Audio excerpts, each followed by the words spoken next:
It's 10 minutes after 8. Good to have your company. Mick Wright with you through until 9. If you're out and about on the roads, don't forget those school zones. They are in force until 9:30. 40 k's an hour is the speed limit, so make sure you slow it down and do the right thing. It's that time of the month again. We are crossing to our great friend Kelli Kieselbach, Naturopath and Nutritionist for Naturally Speaking. This morning, how you doing, Kelli? Yeah, I'm doing really well this morning. How about yourself? I'm doing well. It's pretty chilly here. I have to say that much this Yes, morning. I know the weather's definitely taken a turn, hasn't it? Oh yeah. Look, to be honest, I have to say I've been so looking forward to the autumn conditions coming in now. For me, the summer was it was starting to drag on a little bit, that sort of heat and humidity. But I was like, now this is a great time of the year. It's probably one of my favourites, I think. So I'm all the way into it. And loving being able to make a few extra hot stews and soups and things like that too, which is really, really nice. Excellent. Really nice. So look, we've got I thought this topic this morning, we were chatting about this earlier, it's a pretty important one now. And I mean, we cover some great health topics every time we jump on together, but this one, a little bit different, you could say, but it is nonetheless really, really important. So this morning we want to talk about healthy eating while you're on a budget. And I mean, at the moment, with the economic climate the way it is, a lot of people out there sort of doing a little bit tougher with the bills. So we want to make sure that they're still able to eat healthy while saving on some of those pennies. So I guess to kick off this morning, what are some simple strategies that people could maybe start with at home? Yeah, well, certainly for home cooking, one of the biggest things that you can do is actually plan your meals. So this way you avoid, buying things unnecessarily that are going to go to waste, things that you're not going to eat, but you know what you need for the week, and then you can stick to that, and also have a bit of a idea of your budget around that. So when you're meal planning, you can actually be a little bit more thoughtful in terms of what kind of meals are going to be healthy, satisfying, feed the whole family, and still stick within our budget. I think the other thing you can do is switch out some of your meat meals and have a couple of vegetarian meals each week. So use some of your vegetarian proteins, which do tend to be much more affordable. So learning to use a little bit of organic tofu or tempeh, using legumes. Legumes are amazing. And doing some batch cooking as well can be really helpful. So, when you're doing a big, like you mentioned your stews and soups, they are amazing foods to be able to make a big batch. You can use seasonal veggies. You can use whatever's cheap. You can chuck your legumes in there for protein. And then you can package up the leftovers and pop it in the freezer for another day. So I think they are some great simple things that anyone can sort of start doing. Yeah, look, I'm actually getting hungry now just even thinking about some of those things, to be honest. I mean, it is brekky, really, for a lot of people, so it happens. It happens. Now, look, what are some of the tips for budget shopping when you're actually at the supermarket itself? You've got the trolley, you've got your hand cart, you're starting to hit the aisles. What are some things you should be looking out for?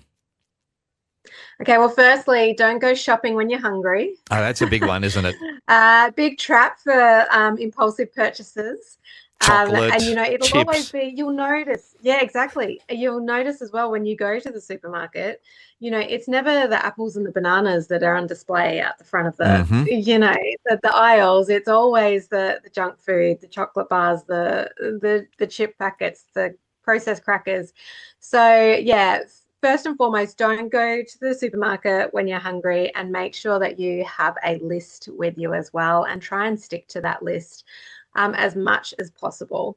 The other tip would be to try and shop the periphery of the supermarket. So typically, most of your less processed foods, your fresh produce, your meats and dairies, and even your frozen veggies and things tend to be more so around the periphery of the supermarket.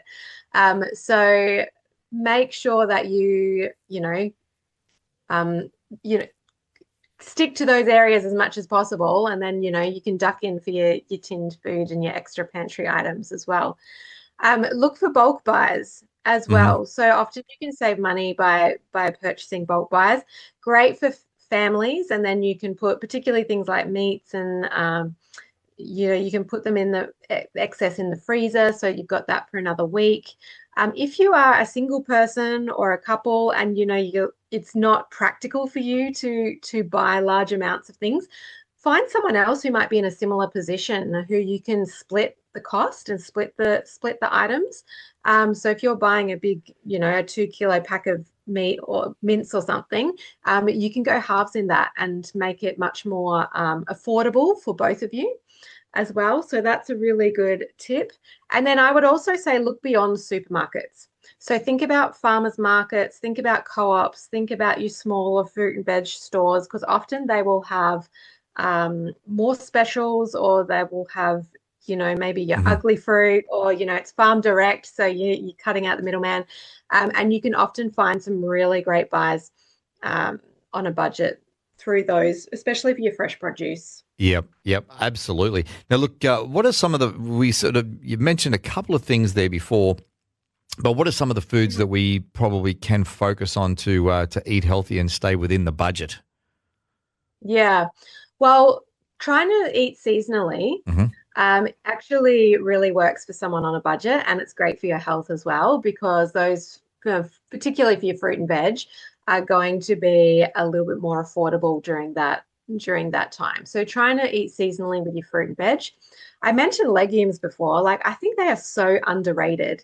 They're fantastic protein, fantastic fiber. They're very satisfying, and they're super cheap. Yeah. So you can buy, you can buy them dry and cook them up, or you can purchase canned items, and they can really be great for bulking up a meal, and give you a great amount of nutritional value for a small amount of cost.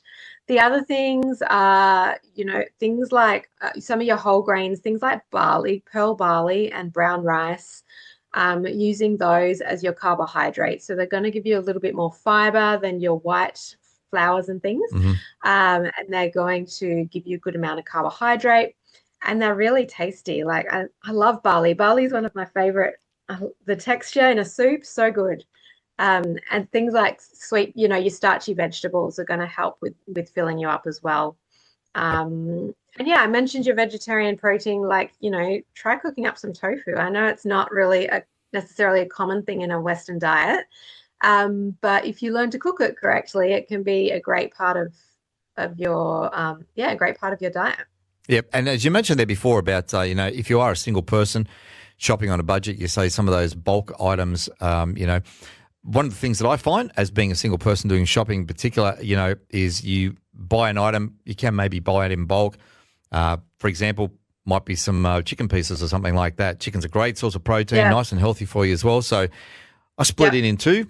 I'll cook up half right away and freeze the other half. And then you've absolutely still got that other half there to go down the track, maybe another week's time or something. You pull it out and you're like, okay, I've just saved some money there. Yeah. And I think actually a slow cooker, and you can get them fairly inexpensively now, is a great tool to have for someone on a budget, because you can really make beautiful meals out of some of those really cheaper cuts of meat as well. So I think that's also a great tool. If you don't already have one, have a look on Marketplace or something and see if you can get a secondhand one. Great idea. Some great tips there. Now, look, are there some things we should avoid? Well, again, I think we briefly touched on this before, that some of the things you should avoid adding to your shopping trolley. Yes. Well, I mean, processed food in general, the less we have in our trolley, the better. And sometimes we can get caught by the marketing and the advertising and thinking, oh, wow, this pack of chips is so cheap, or, these items are so it's always the on trap. special. Yeah, that's right. However, those types of foods typically, for the most part, are not very satisfying, meaning they don't give us the nutritional value that sends the signals to our brain to tell us that we've eaten. So typically we will eat more of those foods if they're available to us and if we purchase them. So, avoiding those packet foods. When I say processed, think about anything in a packet that has, a long ingredients list, usually with some numbers and scientific names in the ingredients list. So avoiding those as much as possible. And as we said, sticking to your fresh produce. So your meat and dairy, your fruits and vegetables. You can go down the canned aisle, get your tin tuna and your beans and legumes, and your whole grains as well. So trying to stick to whole foods. And even though it can seem more expensive in the beginning, it is actually tends to be cheaper in the long run to do it that way. Yep, absolutely. Well. And we've mentioned fruit and veg as well. So yep. Don't be afraid to use some of the, if you're really stretched, don't be afraid to use some of the like frozen produce and like frozen vegetables and tin vegetables. So yes, fresh is best as a general rule, but you can still get a lot of nutritional value out of your frozen stuff if you really need to go there. Absolutely. Our great friend Kelli Kieselbach is joining us this morning for Naturally Speaking. We'll take a short break. We'll be back with Kelli right after this. It's Rhema Brekky on your Friday morning. Good to have your company, Mick Wright, with you through until 9. And joined this morning our great friend Kelli Kieselbach, naturopath and nutritionist for Naturally Speaking. And this morning with Kelli, we've been chatting about how to eat well, eat healthily on a budget, and it's a big thing, I think, with a lot of people these days, and particularly with the economic climate out there at the moment. And Kelli, wanted to look this morning at food prep and storage. So, does food prep and storage make a difference to our food choices and, of course, the budget? Yeah, so we've already talked about meal planning a little bit. So food prep comes into that, and learning to store your food correctly as well. We're going to reduce waste doing this. And that is really important because we don't want to be spending all that money and then chucking it all in the bin. Yep. So yeah, food prep definitely, and storage. So it's good to think about, I think, and this comes into the meal planning thing as well, what kind of meals you're making that week, and try and have sort of some overlapping ingredients so you can make sure that you're using things up, particularly your fresh items. Use things up, and when it comes to that as well with your veggies and things, don't be afraid to use more than things like broccoli. Make sure you're using the stalks, and cauliflower, those things, make sure you're using stalks. If you've got beetroot tops or something, you can actually use those leaves and cook them up. So trying to use as much of the vegetable as possible, or as much as a fruit as possible, comes into that as well. And then learning how to store food so that it lasts longer as well. So you don't want to be throwing things in the bin. Definitely so important. Yeah, 100%. And again, some of those things that you may not have, I think a lot of people just get into the habit of, cutting stalks off things. But like you said, there's a lot of nutritional value in some of those leaves and everything, particularly with the beetroot and different stuff. You've got your beet leaves on top. Absolutely. They are great for even throwing in the salads and things. Yeah, definitely. Yeah, you can eat them raw as well. So, and with the food prep as well, I think, it's the food prep comes into that whole thing of being organized and knowing what you've got planned for the week and what you've got in your pantry, that kind of thing. That also really helps with those sort of impromptu eating out and takeout sessions as well, which actually costs a lot of money than just going to the supermarket. So, if we can be a bit organized, and, if we know what we're having for lunches this week and we know what we're having for dinners, keep it simple. It doesn't have to be fancy. And you can adapt them as well, according to how you feel on the day a little bit. So yeah, but anything you can do to reduce the want and need to, eat out and go through the drive-through is not only going to be good for your wallet, but it's also going to be great for your health as well. Yeah, that's the big trap there, isn't it? Particularly with a busy lifestyle. It's, getting home a little bit later in the afternoon or even into the evening, and you just think, oh, I'm starving. I don't want to cook anything. I'll just grab a meal. And the next thing you know, a takeaway, if it's only for you, it could be at a minimum $20.